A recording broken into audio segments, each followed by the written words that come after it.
like the women's movement, like those who fought against slavery, what we've done is we've made this movement, this animal liberation ethic, now become a part of mainstream society. And that's impossible to imagine that could have happened without organisations like the Animal Liberation Front and others who use direct action. And the system ain't going to sit back and let us do it, so they are going to demonise us. There's that saying, isn't there? First they'll ridicule you, then they'll attack you, and then only after that they'll accept you. We're the same people. This is the Animal Liberation Movement. We're about love and compassion. We've got an anger, we've got an edge. But you read about us now, and they want to, they're starting to more and more and more and more, they're starting to call us terrorists. You post on a website, or you say in a public lecture that you defend the Animal Liberation Front, that you support direct action, you are now considered to be an advocate and a voice for terrorism. I've not done anything but have a goddamn website and a newsletter. Speech. I get 23 years in jail, possibly. My girlfriend come back from Germany yesterday. They went to a fur demo, and on the way back they got pulled in and they were held under the Terrorism Act for 5 hours. Let's applaud the FBI. Yay, cheer that. To cheer that is just like to spit and piss on the grave of Martin Luther King. Throughout my years as an animal rights attorney, I've had the opportunity to meet several fabulous activists. I have met Kevin Jonas, who is the former president of SHAC, Stop Huntingdon Animal Cruelty. And I've actually represented SHAC on a few cases. I'm representing them now on a case. Kevin Jonas and other people are being federally indicted on charges coming out of the Animal Enterprise Protection Act. This is the first time anyone's been indicted under that federal act, claiming that these people are involved in a conspiracy. Recently, some FBI files were unsealed, and I was privy to them as an attorney and read that I have been investigated by the FBI since 2001. Here is the affidavit, one of them, starting November 15, 2002, wiretapping. And this has everyone listed. I'm someone who is listed as a potential interceptor, violator. Here's where they say that my toll records were reviewed on my telephone, that my trash has been searched since 2001. Here it says that I've been placed under physical surveillance several times in Los Angeles. It discusses that I have been seen with other people during non-Title III consensual recordings. This is the National Crime Information Center, stating that there's a warning that I'm a terrorist organization member, animal rights extremist, although no prior criminal history. We got a tip at Celebrity Justice, a nationally syndicated show, that this rock star, John Feldman, had his house raided by the FBI and local law enforcement in Los Angeles. So we interviewed him. We were doing a home demonstration at this guy's house, who was running the shelters, the Los Angeles shelters at the time, who were killing something like 10,000 animals a month here and not educating people about spaying and neutering and not doing the right thing, just doing the cheaper thing. Save money, kill animals. We're protesting his house. I think some of the neighbors had written down license plate numbers. So because we were there, our car was parked in the street, and we were doing this legal demonstration, they had written down our license plate number, and a week later, the Animal Liberation Front had spray painted something on his driveway, and essentially his house got graffitied. But because of the whole, kind of the way things are now with this eco-terrorism or, the whole Patriot Act, they got a search warrant first thing in the morning. A judge signed it off just because they had a license plate number.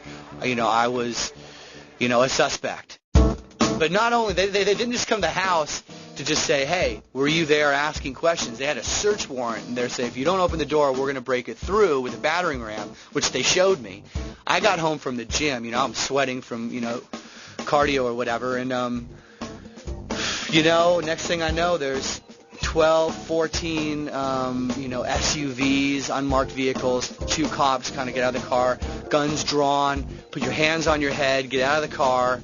I see this helicopter come, from behind, just like some crazy, like a Bruce Willis movie or some shit. I thought they got the wrong guy at first. I thought it was like, they thought some, drug lord or some child porn. I don't know who would have done such an atrocity to warrant all these cars and helicopters and all this crap, So if they said Mr. Feldman, I knew, well, that's me. John Feldman and his wife Amy were both in total shock over the raid. They say that these law enforcement officials went through everything, including their underwear, and they felt very violated by that. They felt their constitutional rights had also been violated, all because Amy had picketed lawfully. They didn't find their spray paint, after spending whatever, their $300,000 or $400,000 of tax money that I'm paying, to raid my house, and they found obviously nothing. They're obviously trying to silence me and to scare me into not speaking out for the animals and not speaking up against these,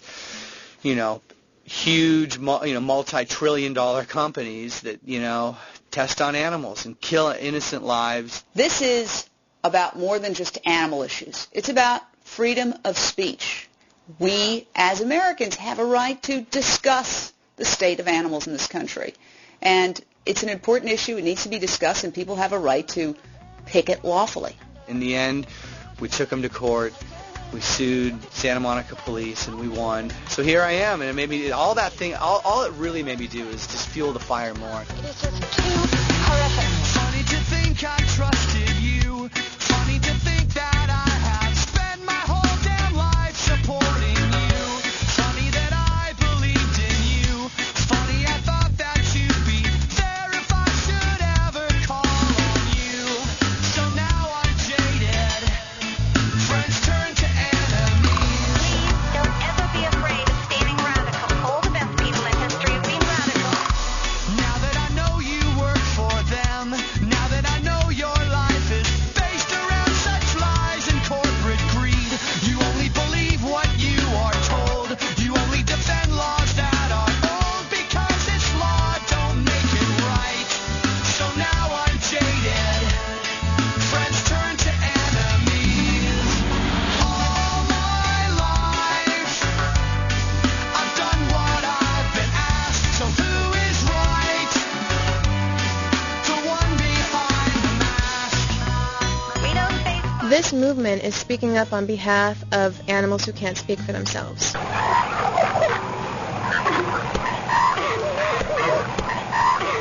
This movement is doing something unselfish. It's doing something that other movements have never done, because this movement isn't helping the people within it. It's helping the animals. Okay, we set out to look for the drift net fleets. We found 6 Japanese squid drift net vessels in an area due north of Hawaii by approximately 1,400 miles. And we filmed them through the night as they were taking in miles and miles of nets, observing birds and dolphins and that in the net. As far as people being willing to, sacrifice their freedom or even risk their life to do these things, I don't see anything really unusual about that. I mean, pretty much throughout human history, people have made these kind of sacrifices, usually for less noble endeavors like real estate or people's oil wells. So I think that risking your life to protect a species is a much more noble effort. Inflatable carries 4 police officers armed with machine guns, tear gas, bombs. Over. it's police, then why are they after you? We've made it very clear to them that we have no intention of sitting idly by while they carry on with the slaughter of whales. I think that protecting life always takes precedence over property, and it takes precedence over the law.